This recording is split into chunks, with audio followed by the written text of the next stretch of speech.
Welcome to mister nobody Sivi அண்ணன் பார்க்குற movie வந்து Y2K 2024 ரிலீஸான ஒரு apocalyptic science fiction dark comedy movie. And இந்த படத்தோட ஃபுல் ரிவ்யூ போது நம்ம சேனலை இன்னும் சப்ஸ்கிரைப் பண்ணாமல் சப்ஸ்கிரைப் பண்ணுறது Lord guys.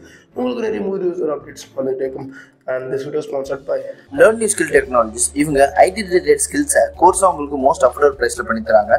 Full stack development, Python, Java, அது மட்டும் இல்லாமல் மெயினாக அட்வான்ஸ் ஆர்டர்னு சொல்லி தராங்க. உங்களுக்கு சர்டிஃபிகேட் ப்ரொவைட் பண்ணுறது இல்லாமல் உங்களோட ஜாப் பிளேஸ்மெண்ட்கான 100% அசிஸ்டன்ஸும் பண்ணுறாங்க. ஃபார் மோர் டீட்டெயில்ஸ் ஸ்க்ரீனில் தெரிய நம்பரை கான்டாக்ட் பண்ணுங்கள். அண்ட் படத்தோட கதை எங்கே ஆரம்பிக்குது அப்படின்னு பார்த்தீங்கன்னா, இது வந்து 1999 அந்த இயரில் வந்து ஒரு 2 பசங்க ஏலாய் அண்ட் அதுக்கப்புறம் வந்து டேனி அப்படின்னு சொல்லிட்டு ஒரு 2 பசங்க வாழ்க்கையில் எதுவுமே அனுபவிக்காமல் இருக்காங்க. ஸோ இந்த வருஷத்துக்குள்ள எப்படியாவது அனுபவிச்சே ஆகணும் அப்படின்ற ஒரு விஷயத்தில் இருக்காங்க. அவங்க வந்து ஹை ஸ்கூலர்ஸ், ஓகேங்களா, உங்களுக்கே தெரியல என்ன சொல்ல வரேன்னு சொல்லிட்டு.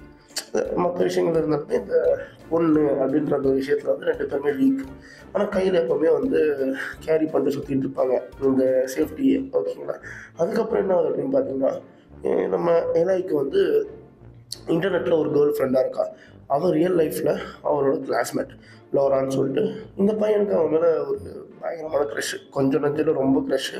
ஆனால் இதை போய் சொல்கிறது நம்ம அதுக்கு தைரியம் பார்த்தாது. ஆனால் டேனி வந்து ஒரு அந்த பையன் வந்து குண்டாக இருப்பான், மோட்டிவேட் பண்ணிகிட்டு இருப்பான், ஒரு குட் ஃப்ரெண்ட். அப்பப்போ வந்து நம்ம இதில் வந்து கலாய்க்கிறதே அவன் தான். ஸோ இப்படி போயிட்டுருக்க அந்த சமயத்தில் ஒரு ரூமர் ஒன்று போயிட்டுருக்கு அந்த இடத்துல. என்ன அப்படின்னு பார்த்தீங்கன்னா, Y2Kன்னு சொல்லப்படுற ஒரு வைரஸ் வந்து சுற்றிட்டு இருக்கு, இன்னும் வரல, ஆனால் வரதுக்கு சான்ஸ் இருக்குது, வந்தால் ஹியூமன் ரிஸ்க் ஆகுது அப்படின்ற மாதிரி ஒரு விஷயம் சொல்லிட்டு இருக்காங்க. ஸோ இதெல்லாம் வந்து பெருசாக கண்டுக்காமல் நம்ம பசங்க என்ன ஆகுது அப்படின்னு பார்த்தீங்கன்னா, டிசம்பர் டைமில் ஒரு பார்ட்டி ஒன்று நடக்குது. அந்த பார்ட்டிக்கு போகிறாங்க. ஆரம்பத்துலாம் நல்லா தான் போகுது. நம்ம பசங்க வழக்கம் போல் முகம் வாங்கிட்டு ஓரமாக நின்றுருக்காங்க. அப்போன்னு பார்த்து அந்த இடத்துல ஒரு ரோபோட் ஒன்று கிளம்பி வருது. ஒரு மாதிரி மிக்ஸ்டு நிறைய அப்ளையன்ஸ்லாம் இருக்குல்ல, ஹோம் அப்ளையன்ஸ், அதெல்லாம் மிக்ஸ் பண்ணி ஒரு ரோபோட்டு அது வந்து ஒருத்தனை கொன்னுருச்சு, இன்னொருத்தனையும் கொன்னுருச்சு. அதுக்கப்புறம் தான் தெரிய வருது இந்த Y2Kன்ற வைரஸ் வந்து ஃபார்முக்கு வந்துருச்சு, நம்ம ஹியூமன் ரேஸை அழிக்க போகுது அப்படின்னு சொல்லிட்டு. ஸோ அதுக்கப்புறம் நம்ம எல்லாரோட ஃப்ரெண்ட் டேனி, அதுக்கப்புறம் லோரா, இன்னும் 2-3 பேர் வந்து அந்த பார்ட்டிலேருந்து தப்பிச்சு வெளியே வராங்க உயிரோடு. மீதி இருக்கிற எல்லாருமே கொடூரமான முறையில் வந்து கொலை செய்யப்படுறாங்க. அதுக்கப்புறம் வந்து இதுக்கு பின்னாடி யார் இருக்கா, இந்த வைரஸ்க்கு பின்னாடி யார் இருக்கா, ஏன் இப்படிலாம் நடக்குது அப்படின்னு சொல்லிட்டு ஆராய்ச்சி பண்ணும்போது தான் தெரிய வருது. இதுக்கெல்லாம் மூல காரணம் வந்து ஒரு மெயினான ஒரு கம்ப்யூட்டர் இருக்குது.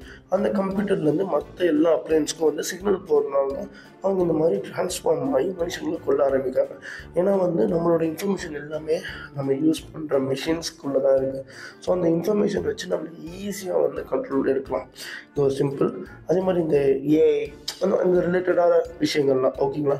ஸோ அதெல்லாம் வந்து கிளம்பி வர அந்த சமயத்தில் நம்ம ஹீரோஸ்க்கு வந்து என்ன தெரிய வருது அப்படின்னு பார்த்தீங்கன்னா, அவங்களோட மெயின் மோட்டிவ் என்னென்னா, மனுஷங்களை அவங்களுக்கு மிஷினாக மாற்றணும், மிஷினுக்கு மிஷினாக மாற்றணும். ஸோ மனுஷங்களை யோசிக்க விடக்கூடாது. ஸோ மனுஷங்களோட மூளையில் ஒரு சிப்பை சொருவி இவங்க கமெண்ட் பண்ணுற மாதிரி மனுஷங்க நடக்கணுன்ற ஒரு விஷயத்தை தான் வந்து இம்ப்ளிமெண்ட் பண்ணுறது இவங்க வந்திருக்காங்க. ஸோ அதுக்கு இவங்களோட பழைய ஸ்கூலில் வந்து ஒரு பெரிய ஃபேக்ட்ரி மாதிரி ரன் பண்ணிட்டு இருக்காங்க. அங்கே தான் அந்த மெயின் கம்ப்யூட்டர் இருக்குது. ஸோ அந்த இடத்த கண்டுபிடிச்சி நம்ம ஹீரோஸ் போயிட்டு அந்த மிஷின்ஸோட பிளானை வந்து உடைச்சாங்களா இல்லையா, உலகத்தை காப்பாற்றினாங்களா அப்படின்றது அந்த படத்தோட கதை. இந்த படத்தோட கதை வந்து ஒரு ரியலிஸ்டிக்காக இருக்காதுன்னு வச்சுக்கோங்களேன். ஆனால் ஃப்ரெண்ட்ஸோட பார்க்க வேண்டிய ஒரு ஃபன்னான படம். அங்கங்கே கெட்ட வார்த்தை இருக்கும், ஒரு நேரத்தில் 18+ கண்டென்ட் இருக்கும். 18+ நியூடிட்டி வராது, நியூ திங்ஸ் வந்து வரும், ஓகேங்களா. பான் வீடியோஸ் வரும், ஓகேங்களா. இந்த மாதிரி விஷயங்கள்லாம் வரும். ஒரு ஃபன்னான விஷயம், ஒரு ஃபன்னான வந்து படம் பார்க்கணும், ஆனால் வந்து கொஞ்சம் நல்லாவும் இருக்கணும் அப்படின்னா இந்த படத்தை நீங்கள் வந்து கண்டிப்பாக கன்சிடர் பண்ணலாம். ஒரு மாதிரி வந்து உங்களுக்கு வந்து ஏன் இது ஆர்டர் அப்படின்னு பார்த்தீங்கன்னா, கொலை பண்ணுற விதத்தில் வந்து ரொம்ப ஒரு மாதிரி கோராக இருக்கும். இந்த ரத்தம் அதெல்லாமே வந்து பயங்கரமாக காமிச்சிருப்பாங்க. ஸோ அதனால் இது ஒரு R-rated மூவி. உங்கள் ஃப்ரெண்ட்ஸோடு பார்க்கணும், ஒரு ஃபன்னான மூவியாக இருக்கணும் அப்படின்னா இந்த படத்தை கன்சிடர் பண்ணுங்கள்.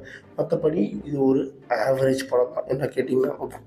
அதனால இந்த படத்துக்கு நான் ஒரு 3 டோனர்ஸ் தருவேன். இந்த மாதிரி மூவி பார்க்க நம்ம சேனலை சப்ஸ்கிரைப் பண்ணுறது நோபடி.